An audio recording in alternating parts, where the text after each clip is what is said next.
Chairman, and to our ranking member for this hearing, and I want to thank everyone for making time and coming out today as well. Now, crop insurance is an important risk management tool that farmers and ranchers across this nation rely on to ensure their livelihoods and not put at risk when adverse weather impacts that year's crops.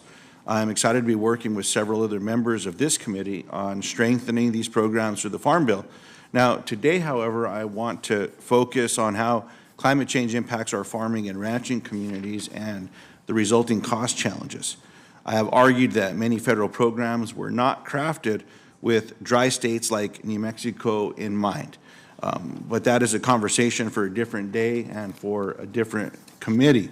Producers in New Mexico are already seeing firsthand how their coverage is being impacted by long-term drought through policies such as the 1 in 4 rule, which removed a producer's coverage when they were experiencing prolonged periods of droughts. As you all know, the 1 in 4 rule was written for, I think, one state in particular, down in the southeastern part of our beautiful country.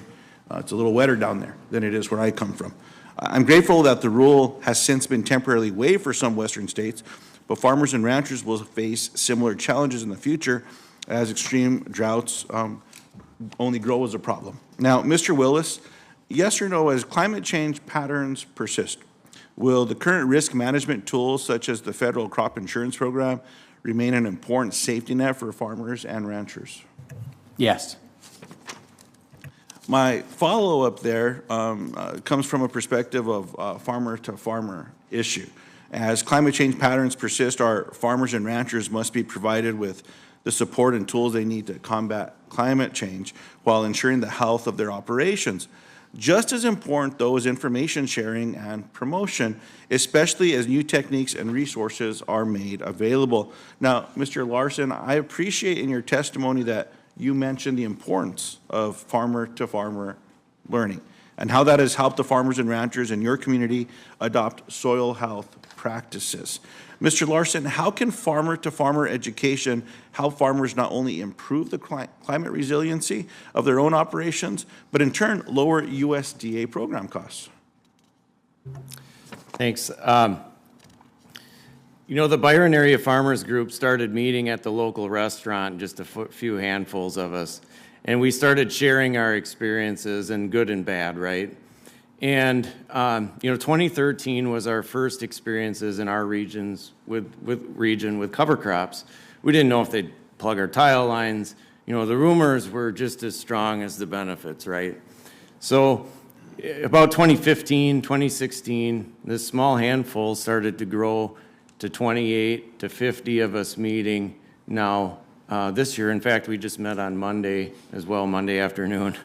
And that information sharing is so important. Now, I work for the Conservation District, a local government, and farmers have some apprehension when a government employee of any size and any level says, I'm from the government and I'm here to help, right?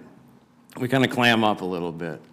So farmer to farmer is important because many of us grew up together, we farmed together our whole life, and we can share openly what we're doing.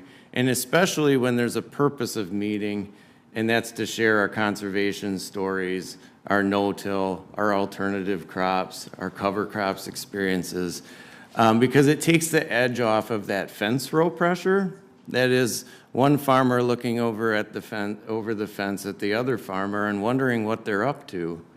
So we can share with our guard down, so to speak. And it does lower the cost from a federal perspective, because the more we're doing on the ground level, the grassroots level, the more that can foster. Because we're talking about, change at a, we would like change at a great scale, right? But grassroots change is where a lot of change starts.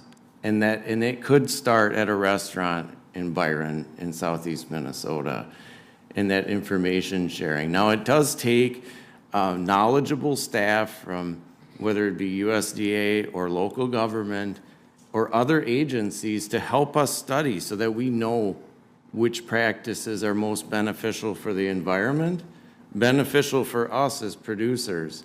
And there is companionship with technology. The two don't isolate one another. The two can work together.